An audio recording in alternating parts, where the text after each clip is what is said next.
칸트는 윤리형상학 정초 2절 초반부에서 도덕의 원천과 근거 문제를 다루고 그런 다음에 도덕은 왜 명령인가, 강요나 강제의 성격을 띌 수밖에 없는가 하는 문제를 논의합니다.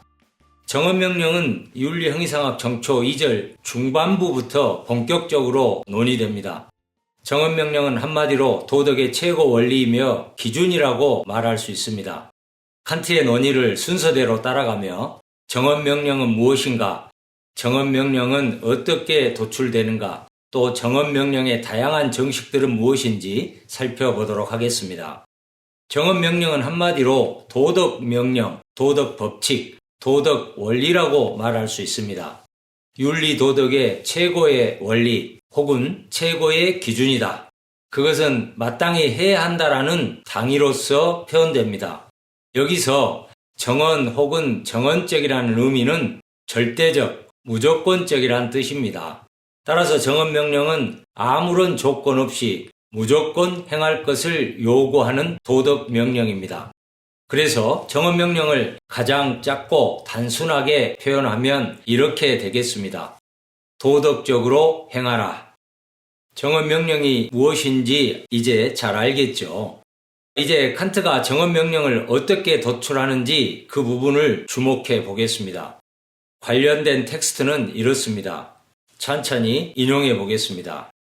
내가 가업명령이라는 것을 생각할 때는 나에게 조건이 주어질 때까지 나는 그 명령이 무엇을 함유할 것인가를 미리 알지 못한다. 그러나 내가 정언명령을 생각할 때 나는 그것이 무엇을 함유하는가를 즉각 안다. 무릇 명령은 법칙 외에 단지 이 법칙에 적합해야 하는 준칙의 필연성만을 함유하지만 법칙은 그것이 제한받았던 아무런 조건도 함유하고 있지 않으므로 남는 것은 오로지 행위의 준칙이 그에 적합해야 할 이 법칙 일반의 보편성뿐이며 이 적합성만이 명령을 본래 필연적인 것으로 표상한다. 인용한 부분이 좀 길고 조금 어려웠죠. 그러나 곰곰이 생각해 보면 금방 알 수 있습니다. 좀 쉽게 풀어서 요점을 설명해 보겠습니다. 여기서 핵심은 가업명령과 정언명령의 차이입니다. 가업명령은 조건명령이죠. 그래서 조건이 붙은 명령입니다. 이를테면 건강을 생각한다면 등과 같은 조건이 주어지면 그때 그에 따른 명령이 무엇인지, 이를테면 운동을 꾸준히 해라, 다이어트를 해라 등과 같은 명령이 뒤따르게 됩니다. 이와 반대로 정언명령은 무조건 명령입니다. 아무런 조건도 붙지 않는 그냥 명령입니다. 그래서 칸트는 이렇게 말하죠. 내가 정언명령을 생각할 때 나는 그것이 무엇을 함유하는가를 즉각 안다. 그 명령이 무엇을 포함하고 있는지를 안다는 거죠. 말하자면 가업명령과 달리 정언명령이 무엇인지 즉각 알 수 있다는 것입니다. 생각할 필요도 없이 직관적으로 안다는 것입니다. 그럼 여기서 즉각적으로 혹은 직관적으로 아는 내용은 무엇일까요? 그것은 두 가지입니다. 즉 법칙 혹은 법칙 일반의 보편성이고 그리고 이 법칙에 적합해야 하는 준칙입니다. 두 가지, 법칙과 준칙. 법칙은 행위의 객관적 원리이고 준칙은 행위의 주관적 원리입니다. 정언명령은 이 두 가지 요소와 그 관계를 지시해주는 명령이라고 말할 수 있습니다. 칸트는 내가 정언명령을 생각할 때 나는 그것이 무엇을 함유하는가를 즉각 안다. 이렇게 말하고 나서 곧바로 정언명령의 정식은 다음과 같다고 말합니다. 인용을 해보죠. 그러므로 정언명령은 오로지 유일한즉 그것은 그 준칙이 보편법칙이 될 것을 그 준칙을 통해 내가 동시에 의욕할 수 있는 오직 그런 준칙에 따라서만 행해하라는 것이다. 이 정언명령의 정식은 보통 보편법칙의 정식이라고 부릅니다. 정언명령을 좀 더 잘 이해하기 위해서는 다소간 분석이 필요할 것 같습니다. 그 준칙이 보편법칙이 될 것을 그 준칙을 통해 내가 동시에 의욕할 수 있는 오직 그런 준칙에 따라서만 행해하라. 여기서 정언명령에서의 핵심 키워드는 준칙과 보편 법칙입니다. 정언명령은 이 두 가지 요소의 관계, 즉 준칙과 보편적인 법칙의 관계를 지시한다고 말할 수 있습니다. 좀 더 설명을 덧붙여 보겠습니다. 정언명령의 첫 번째 구성 요소는 준칙입니다. 준칙이 행위의 주관적 원리라면 법칙은 행위의 객관적 원리입니다. 인간이면 누구나 준칙을 가지고 있다고 할 수 있습니다.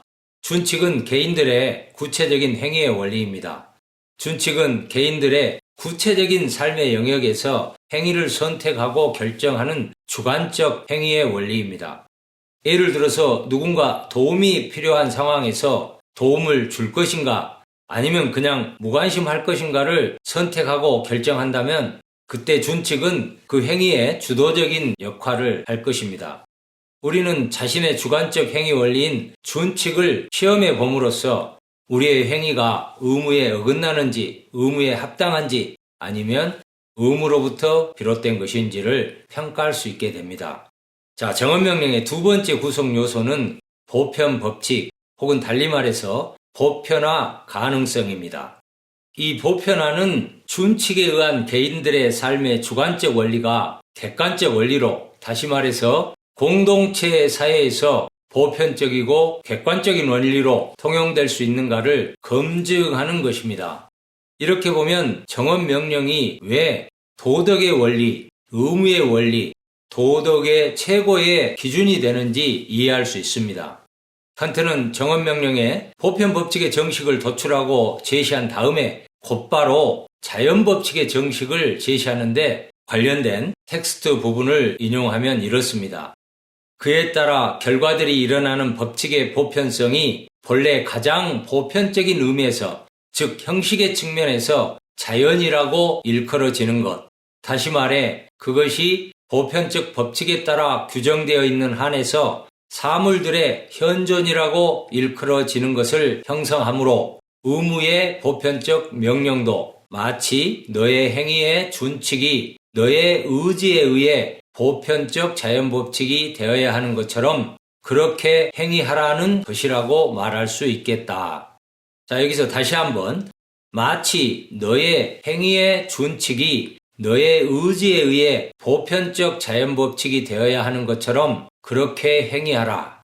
이것이 정언명령의 보편적 자연법칙의 정식인데 왜 칸트는 정언명령의 수준을 보편적 자연법칙으로까지 끌어올리려고 했을까? 이 질문을 한번 생각해 볼 필요가 있겠습니다. 인용문에 나타난 것처럼 오늘날 우리들이 그렇게 생각하죠. 칸트도 자연법칙의 보편성을 가장 보편적 의미에서의 법칙의 보편성이라고 생각한 것 같습니다. 칸트의 의도는 가장 보편적인 의미에서 법칙의 보편성이 자연세계에 통용되는 것처럼 윤리 도덕의 세계에서도 그 법칙의 이상이 보편적 자연법칙의 이상을 가질 필요가 있다고 생각한 것입니다. 칸트는 도덕법칙도 마치 자연법칙처럼 필연적이며 보편타당한 법칙이 되어야 한다고 생각한 것입니다. 그래서 정언명령의 정식을 나타낼 때 자연법칙까지 끌어들였다. 이렇게 해석해 볼 수 있겠습니다. 그런데 칸트는 정언명령을 단 하나의 정식으로 제시하지 않고 다양한 관점과 각도에서 정언명령의 여러 정식들을 제시합니다. 방금 살펴본 것처럼 보편법칙의 정식, 자연법칙의 정식 외에도 다음에 우리가 다룰 텐데 목적 자체의 정식, 자율성의 정식, 목적 왕국의 정식 등이 있습니다. 물론 칸트가 정언명령의 정식을 이처럼 여러 가지 형식으로 표현한 것은 그 내용에 차이가 있어서 그런 것은 아닙니다. 그것은 다만 정언명령을 다양한 관점에 따라 설명하기 위한 의도 때문이라고 이해할 수 있습니다. 다음 시간에는 정언명령에 따른 다양한 사례 검증과 더불어 정언명령의 다양한 정식들에 대해 살펴보겠습니다.